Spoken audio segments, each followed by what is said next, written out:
Hello friends, I am Jagdeep Dulal. Welcome to my page Jagdeep and pharma. तो आज मैं आपको बताऊंगा अपने एनसीईआरटी का बायोलॉजी का chapter number 14 which is breathing and exchange of gases. तो ये मेरी बायोलॉजी की कुछ क्लासेस हैं जो अगर आप लेना चाहो तो आप ले सकते हो इस चैनल पे। तो मैं इसके बारे में बताऊंगा। अपना breathing means what breathing is actually. So oxygen is utilized by the organisms to indirectly break down simple molecules like glucose, amino acids, fatty acids, etc. में जो ऑक्सीजन होती है ना, वो हम जो ऑर्गेनिजम्स होते हैं कोई भी हमारे अलावा और हम भी तो जो ऑक्सीजन को ब्रेक डाउन करते हैं अलग अलग मॉलिक्यूल्स में लाइक ग्लूकोज, अमीनो एसिड और फैटी एसिड्स में। तो इससे क्या बनता है, एनर्जी बनती है टू परफॉर्म वेरियस एक्टिविटीज़। क्योंकि एनर्जी बनेगी तो हमारे जो आगे के फंक्शंस है, काम है, वो हो पाएंगे हमारी बॉडी के, हमारी लाइफ के। तो जो कार्बन डाइऑक्साइड है which is CO2 which is harmful is also release during the above catabolic reactions. तो जो CO2 है जो कि हार्मफुल गैस है, तो वो भी बनती है इसके ब्रेकडाउन से, ऑक्सीजन के ब्रेकडाउन से। और जो अलग अलग प्रोसेसेस है, कैटाबॉलिक रिएक्शंस है जो भी बॉडी में हो रही है, जिसका एंड प्रोडक्ट CO2 है, तो वो भी बनती है which is harmful. It is therefore evident that O2 has to be continuously provided to the cells and CO2 produced by the cell have to be released out। तो इसका क्या मतलब है कि जो ऑक्सीजन है ना, वो कंटिन्यूसली प्रोवाइड करनी है हमें सेल्स को ताकि हमारे काम हो सके। और जो CO2 है वो हमारे जो सेल्स ने प्रोड्यूस करी है, जो वो हमें रिलीज आउट करनी है out of from a body. So this process is exchange of O2 from the atmosphere which with CO2 produced by the cells is called breathing। तो जो ये प्रक्रिया होती है ना, इसको ब्रीदिंग बोलते हैं। किसको, जो हमारी एक्सचेंज है, जो आदान प्रदान है किसका, O2 का from atmosphere with CO2 produce by cells. जो और हमारी जो CO2 है जो बॉडी ने हमारी बनाई है, इनके जो एक्सचेंज को बोलते हैं वो होता है ब्रीदिंग। ठीक है, जिसको हम अपने साइंटिफिक टर्म में रेस्पिरेशन भी बोल देते हैं। ठीक है, नाउ ये एक एग्जांपल दे रखा कि आप अपनी छाती पे हाथ को रखो और ये फील करो that the chest is moving up and down. वो बाहर, ऊपर और नीचे की तरफ जा रही है। तो ये क्या प्रोसेस है, एक ब्रीदिंग प्रोसेस है ये। और जो हमारी ये ऑक्सीजन और जो CO2 की जो चेंज है बॉडी में, बाहर अंदर जाना आना, इसको ब्रीदिंग बोलते हैं। तो next is respiratory organs. Mechanism of breathing vary among different groups of animals depending mainly on their habitats and level of organization। Means जो अलग अलग जो एनिमल्स होते हैं, छोटे से बड़ा, तो वो जो उनका जो ब्रीदिंग है, जो उनकी प्रोसेस है, ये सारी वो डिपेंड करती है उनके हैबिटेट्स पे, वेयर दे लिव और the level of organisation. Means किस लेवल पे है वो। एक जो टेबल होती है लाइक अलग अलग organisms, micro organism, then animals, humans. तो जो लेवल है ना उसका टेबल में, उसके अकॉर्डिंग वो होती है। लोअर इनवर्टिब्रेट्स लाइक स्पॉन्ज और फ्लैट वॉर्म्स, कोएलेंट्रेट्स एक्सेट्रा, ये अलग अलग होता है सबका। तो exchange O2 with CO2 bye simple diffusion over their entire body surface. Earthworm use their moist cuticle. जो अर्थवॉर्म होते हैं ना, जो उनकी मोइस्ट क्यूटिकल में जो उनकी अपर जो आउटर लेयर होती है ना, उसको बोलते हैं। तो वो उसके थ्रू अपना रेस्पिरेशन करते हैं। Insects have a network of tubes. जो अदर इंसेक्ट्स है उनके पास एक ट्यूब होती है which is also called tracheal tubes to transport atmospheric air within the body. कि जो हमारा ट्रैकिया होता है उसके थ्रू वो अपना O2 और CO2 का ट्रांसपोर्ट करते हैं अंदर बाहर। Special vascularised structures called gills are use by most of the aquatic arthropods. Like अपनी फ़िश वगैरह हो गए, मोलस्कस हो गए, तो जो शंख टाइप होते हैं जो आपने देखे ही होंगे, उनका होता है गिल्स के थ्रू। ठीक है, where as vascularised bags called lungs are use by the terrestrial forms of exchange of gases. जो इसमें हम आगे एनिमल्स भी आ गए like human and animals. Among vertebrates fish use gills whereas amphibians, reptiles, birds, mammals respire through lungs। जो हम vertebrates में जो जैसे फ़िश होगी वो तो गिल्स के थ्रू करती है रेस्पिरेशन, और जो रेप्टाइल्स और बर्ड्स, मैमल्स हैं, वो लंग्स के थ्रू करते हैं, जो बैग होते हैं हमारे air bags. Amphibians like frog can respire through their moist skin. जो मेंढक होता है वो अपनी जो उसकी जो स्किन होती है उसके थ्रू भी रेस्पिरेशन। तो फ्रेंड्स, हम अब आपको बताएंगे ह्यूमन रेस्पिरेटरी सिस्टम, जो इंसानों का जो सांस लेने की प्रक्रिया है उसके बारे में। We have a pair of external nostrils opening out about the upper lips. हमारे पास एक जोड़ा होता है नोस्ट्रल्स का, जो अपर हमारा जो लिप होता है उसके ऊपर होते हैं। It leads to a nasal chamber, जो नेजल चैम्बर होते हैं ना वहाँ जाते हैं through nasal passage. The nasal chamber opens into the pharynx. ये हमारा इस पिक्चर में हम देख सकते हैं, हम हमारा जो लंग्स का पूरा स्ट्रक्चर है उसके बारे में। ए portion of which is the common passage for food and air. जो हमारा फेरिंक्स होता है ये एक बॉडी का ऐसा पार्ट होता है हमारा जो एक कॉमन पैसेज है फूड और एयर का। ये एक्चुअली यहाँ के इसके अराउंड होता है, इसमें यहाँ पे, ठीक है। यहाँ पे हमारा फूड पाइप जाता है, यहाँ पे हमारा विंड पाइप जाता है। The pharynx opens to the larynx region into the trachea. जो लैरिंक्स रीजन है ये पूरा एक फेरिंक्स रीजन हो गया, ये ओपन होता है लैरिंक्स में, जो कि ट्रैकिया के पार्ट में होता है। जो हमारा ट्रैकिया विंड पाइप होता है उसके काउंट होता है उसके। Larynx is a cartilaginous box which helps in sound production and hence called the sound box. जो हमारा लैरिंक्स होता है, you can see here in this image, ये लैरिंक्स है, यहाँ से हमारी साउंड आती है बॉडी की, हमारी जो गले की साउंड होती है वो। तो this is also called the sound box. Okay, during swelling glottis can be covered by a thin elastic cartilaginous flap called epiglottis.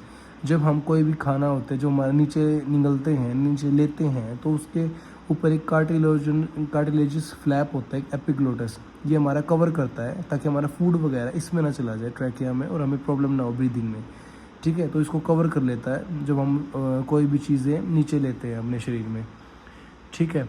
The next is trachea is a straight tube. एक straight tube होती है ये, extended up to the mid thoracic cavity.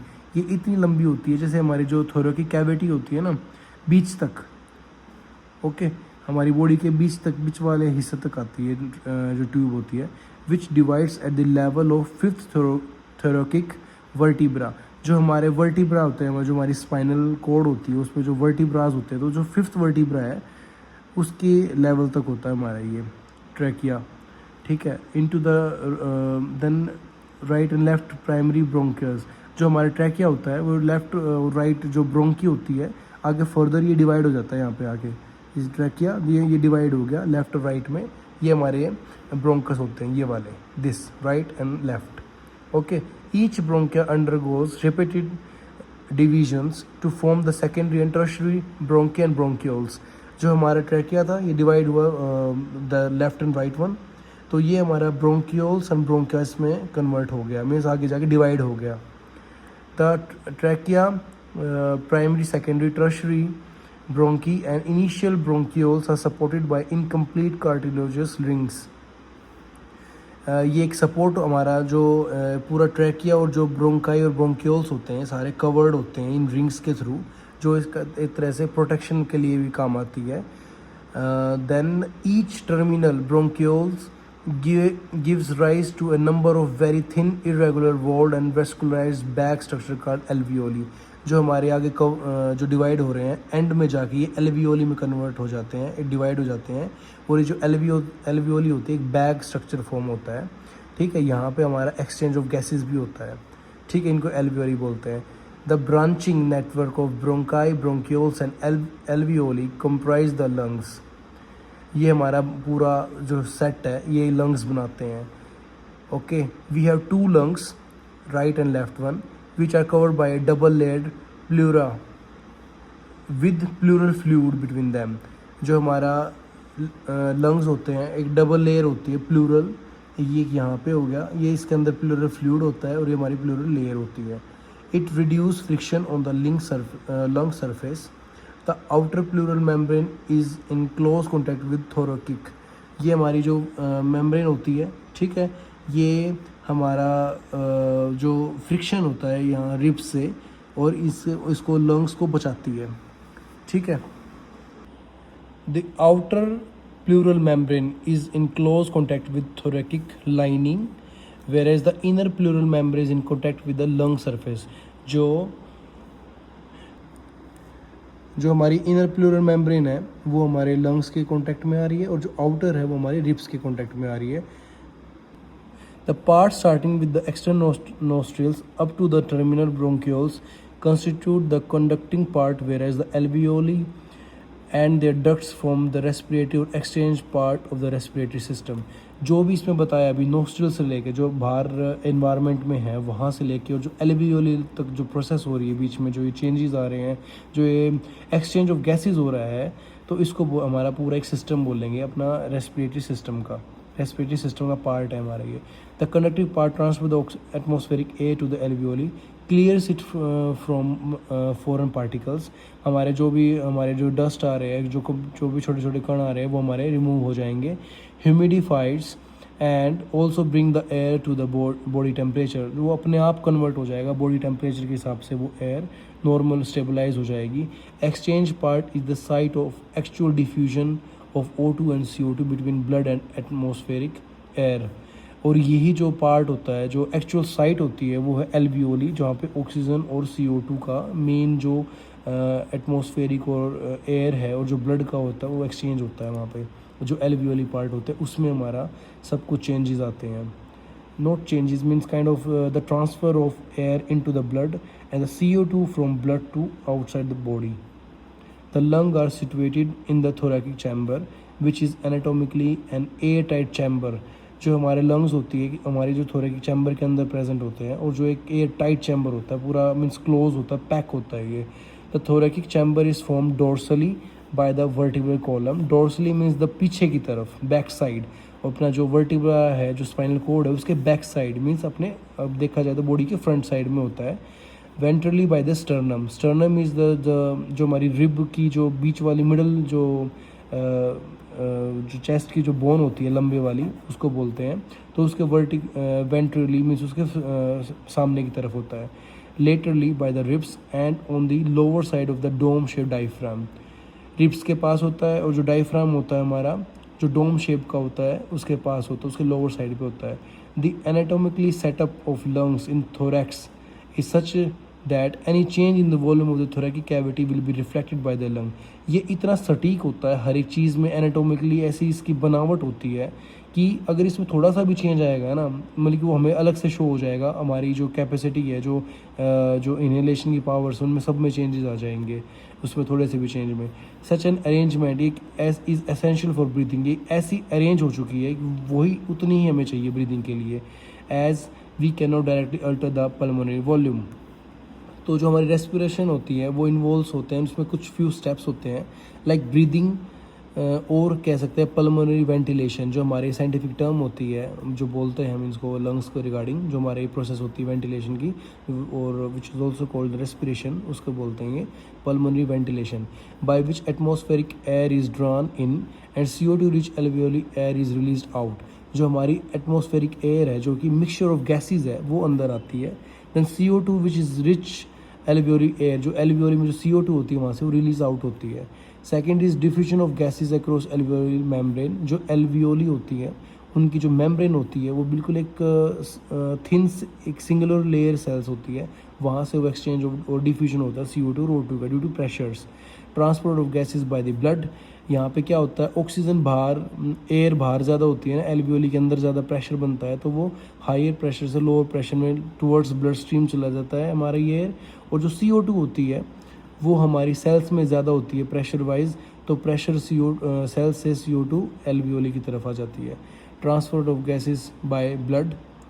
Fourth is diffusion of O2 and CO2 between blood and tissues. Fifth one is utilization of oxygen by cells for catabolic reactions. Means जो last में क्या process होती है, जो sales होते हैं हमारे oxygen को यूज़ करते हैं, कैटाबोलिक रिएक्शंस मीन्स जो ब्रेक डाउन होती है अलग अलग रिएक्शंस का, एंड रिजल्ट हमारी रिलीज ऑफ CO2, जो कि लास्ट में जो एंड प्रोडक्ट है वो बनता है। और वो जो CO2 होती है वहाँ पे प्रेशर ज़्यादा होता है, तो वो ब्लड के थ्रू हमारी एल्वियोली में चला जाता है, जाके लो प्रेशर होता है। सो हाई टू लो डिफ्यूजन, अलग अलग प्रोसेस, जैसे ऑक्सीजन और CO2 दोनों का डिफ्यूजन होता है। तो CO2 अंदर ज़्यादा होती है तो बाहर आ जाती है, हाई टू लो। और एयर जो बाहर ज़्यादा होती है, जैसे कि नोस्ट्रल्स के थ्रू अंदर आई, देन एल्वियोली से ब्लड के थ्रू चली जाएगी टुवर्ड्स लो। सो ये हमारी प्रोसेस थी पूरी, जो लंग्स के बारे में हम बता रहे हैं। सो आप इसको देख सकते हैं, पढ़ सकते हैं, और कोई भी अगर आप पे डाउट्स है आप मेरे को कमेंट से बता सकते हैं। Thank you so much guys.